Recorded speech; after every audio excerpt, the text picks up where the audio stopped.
Foreign, so this was told to me by an old family friend, Nikki, numerous times as a kid growing up, as one of those life advice stories to keep in mind through the years, and to her credit, I've never forgotten it. Whenever anything associated with hitchhiking comes up, it always springs to mind and probably always will. It even makes me a bit ill whenever I think about it actually. So, Nikki, who grew up at the same time as my dad, so this was about the early 80s, I believe. She was a young woman in her mid-20s. She's one of those real kind-hearted souls, always willing to help another out in a time of need. You know, and I can't imagine her being anything other than that when she was younger. So I totally see her doing this too. So, driving into the city, which was about a 2-hour drive from town, she saw a man walking down the side of the road. As she neared, he turned in an untypical hitchhiker manner, stuck out the old arm and thumb. Nikki, bless her heart, pulled over and asked him if he needed any help. She told me he was really polite, if not a bit shy, when he asked for a lift into the city. Nikki gave a smile and popped open the passenger door for the guy, who then tossed his bag into the back seat and buckled up for the ride ahead. They talked pleasantly for most of the trip about friends, the news, etc., you know. Happy small talk. She felt that they were getting along very well and even bought him dinner at the pit stop, a little over halfway there. She says he seemed really flustered and awkward when she paid, but one of the things they talked about was money and how he was pretty damn strapped for cash, which was why he was hitchhiking in the first place, but he eventually relented, and they went on their way. As soon as they got into the city, he thanked her profusely for the ride and the food and asked to be dropped off. Once they hit downtown, before getting out, he asked for Nikki's phone number so he could contact her one day and maybe catch up. Thrilled at the prospect of knowing how her new friend was faring, Nikki wrote it down for him and drove off with a warm feeling of having done a good deed. Now, I'm sorry if you were expecting something creepy to have happened by now, but I think this is what freaked me out so much as a kid. How nice everything seemed to have worked out. Nikki gets this crease in her forehead and a funny look in her eye when she tells me this next part. How a week later, she got a phone call from the same man she had picked up. He didn't let her get a word in edgewise after hello and told her that she should thank God, that she was raised so nice because when he first got in the car, he was planning on raping and murdering her once they got to that pit stop, that he was going to steal that car and dump her body in a ditch further down the road and go on his merry way. But after she talked with him so kindly and even treated him to dinner with a smile on her face, he couldn't bring himself to do it. He didn't think that he could live with himself after doing that to such a nice lady. The man's final words on the phone were, "Please, Nikki, please never, ever pick up another hitchhiker." Then he hung up the phone. Nikki never got a call from him again. When she tried redialing the number, she got a pay phone. And so I've learned one important thing from this story, that I'm going to take that man's advice and never, ever pick up a hitchhiker. The Wrong Hitchhiker by Nathan Bartholomew. I've learned one thing from my one and only experience picking up a hitchhiker. Don't pick up a hitchhiker. It was a Saturday night, probably round 1 in the morning. I was driving down the 542 in New Jersey, a road I commonly took to get into town. It was a long stretch of nothing but woods on either side with the occasional residence. I was on my way back home from town, and as usual at this time of night around our quiet old town, there was not a single other car on the road. I turned on the off-road lights on my Jeep to have optimal vision on the unlit highway, which allowed me to spot somebody far down the road just standing at the side. As I got closer, I saw him raise his arm up and stick up his thumb. He was trying to hitch a ride. My heart started racing. I had no idea if I should stop or not. I slowed down just to get a better look at the guy. First of all, he seemed like a younger man, maybe 28. He had on a light gray hoodie with the hood over his head and blue denim jeans. The time to make a decision was immediate, and with a lack of my better judgment, in the heat of the moment, I came to a stop, rolled down the window, and asked, "Where are you heading to, friend?" "Just up the road," he said in a deep, quiet tone. "Hop in," I called out the window. He opened the door to my Jeep and stepped inside slowly.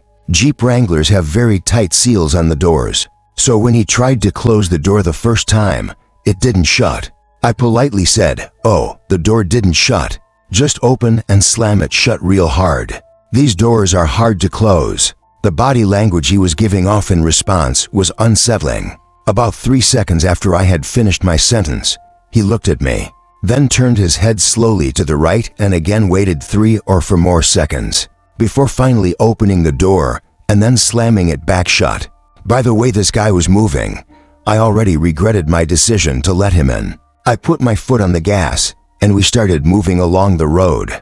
The speed limit on this road was 55, but I was going 75 just to get the guy to his destination quicker. "So, how far did you say you're going?" There was an awkward gap of silence before he replied with, "Just a few miles up." I wanted to turn the radio on to kill this awkward and downright creepy silence, but something in my head told me not to for whatever reason. Suddenly, I could see just through the corner of my eye that the man had turned his head and was staring in my direction. At this point, I was telling myself that I needed to get this guy out of my car. For a good mile, I felt his gaze just hitting me like a brick, and all the while, I tried my best not to look back. Finally, he turned his head the other way and said, "You know, I've been wondering for the longest time if it's just worth it to end it all." I looked at him in confusion. He dug his hand into his pocket and said, "I've been carrying this knife with me for the past few weeks, wondering when the right time would come." He pulled out a big red knife from his pocket, and at that instant, I felt like my stomach had dropped out of my body. I told him to put the knife away immediately. He told me in a calm, emotionless voice, "Pull over next to that sign." I did what he said, coming to a stop next to a speed limit sign, and what followed still haunts me. He began to slit his forearm next to 3 other scars from previous, assumed self-inflicted cuts, and let out a disturbing moan. I managed to choke out the words, "You need to get out of my car right now, buddy." He looked at me again and said, "Get out of the car. I want to show you something." I told him no, and he raised his knife up closer to me as an obvious threat. "Just get out for a second. There's something I want to show you behind that sign." I knew my life was on the line, and I had to be smart. I said, "Yeah, okay, man, let's go." I opened the door to my Jeep, making a point of leaving it open, raised my hands in the air, and backed away slowly from the door. He too left the car and started walking over to my side. At the exact moment that he was directly behind the car, I jumped back in, threw it into drive, and floored it down the road, never looking back. I got back home within 10 minutes, still breathing heavily and wanting to throw up.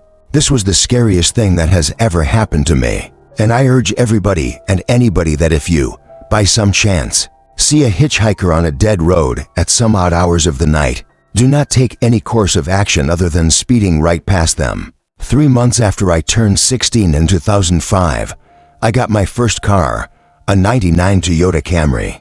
On a warm Saturday night, when my friend Alex invited me over to one of his friend's big parties, I knew I wouldn't be in a condition to drive the Camry home afterward. So we carpooled with Alex's girlfriend, Brianna. We lived in the countryside of Virginia, meaning less big parties. Meaning when there was a big party, it was a huge deal and everyone would go. We lived about 5 to 10 minutes away from this kid's house. I knew where he lived, as I was acquainted with him, but not exactly friends. The whole ride there, we took the same 2-lane highway-type road through the woods, and this kid's house was actually on this road further down. At certain points on this road, there were a few houses on either side, and then it would just go back to being a long, empty highway again. The house was tiny, like a lot of houses around the area, but the party was held outside anyway since his closest neighbors were relatively far away, and noise wasn't an issue. I'll skip most of the party up until the point that Brianna, who was supposed to be our designated driver, had to suddenly leave for a small family emergency. Alex said it was fine and that we'd find a ride home. Well, fast forward another few hours and another few drinks, and I could barely even walk straight. I checked my watch, and it was like 2 in the morning. I figured it was time to go. I started looking for Alex, but I couldn't find him anywhere. In fact, it seemed like everybody I knew had already left. I could barely even think straight, but I was still furious at the fact that Alex could have actually left without me. I asked to use the party host's phone and dialed Alex's home number. After the tries, I gave up, and then realized I shouldn't wake his family up. So, literally not knowing what else to do, I dizzily stepped out onto the road and began walking back home. I knew this walk would take anywhere from half an hour to an hour in my condition. Maybe after 15 minutes of walking down the road, the slight shine of car headlights on the road was fading in from behind me. Jumping for joy inside, I lifted up my arm and stuck out my thumb. As the car neared, it slowed down and came to a stop right next to me. The man driving the '98 Ford Explorer rolled down the window and asked, "Where are you headed?" I told him my house was just down the road and beyond the right turn, probably slurring my words beyond comprehension. He chuckled and told me to hop in. I thanked him and joyously hopped into the truck. I was exhausted, and I remember completely disregarding things the guy was asking me because I was so close to just passing out, and that's what happened. The memories of being in that truck turned to a fog, as I'm sure I passed out. The next thing I remember, I woke up, still in the moving truck. The guy looked at me and laughed, but didn't say anything. I looked around and realized the road we were on wasn't familiar. I nervously asked, where are we going?" He then said, "So what were you doing out this late anyway?" As the man answered my very straightforward question with another irrelevant question, the sobering reality of the situation hit me. You can let me out anywhere," I told the man. The man responded with a firm no. I felt like throwing up as he said that. No, I really actually felt like I was going to throw up. I started to gag as I felt more and more nauseous by the second. The man took his eyes off the road to look at me, and that's when I thought of the perfect distraction. I turned in his direction as I continued to gag, and he started to kind of lean away and slow down the car. Thankfully, I drank as much as I did because I finally threw up and made a point of doing it all over the man's lap. The man yelled in frustration and stopped the car, and that's when I took it upon myself to run for my life into the woods and duck behind a few bushes. The man came following into the woods with a flashlight, and on two separate occasions, he shined the light straight over me without noticing. Eventually, I heard his footsteps walk even further into the woods past me. That was when I ran back to his truck, but unfortunately, he was smart enough to lock it. By some miracle, I saw another car approaching in the distance, and I ran out into the middle of the street, waving my arms like a lunatic. The car tried to avoid me, but I wouldn't let it. They were forced to stop, and I yelled at them to help me before he came back. Once I told them that I was kidnapped by the man who was driving that Ford Explorer. The driver agreed to give me a lift, not to the police station or anything, but to my house. I made it back safely, where I couldn't thank the driver enough. I immediately woke up my parents and told them. My dad wanted to know if I got his tag number, and then I felt like punching myself in the face. I failed to get the simplest information from the guy that would have allowed me to actually properly report him. All I knew was that he drove a faded blue '99 Ford Explorer. I made sure to give Alex a piece of my mind, and part of me always held a grudge against him ever since, just for abandoning me at a party without telling me. I haven't seen him in for years now, however, and this was actually the first time I even thought about this incident for almost a year now. As time goes on, even the worst of memories may start to fade, but after writing this to share with the internet, it's once again fresh in my mind.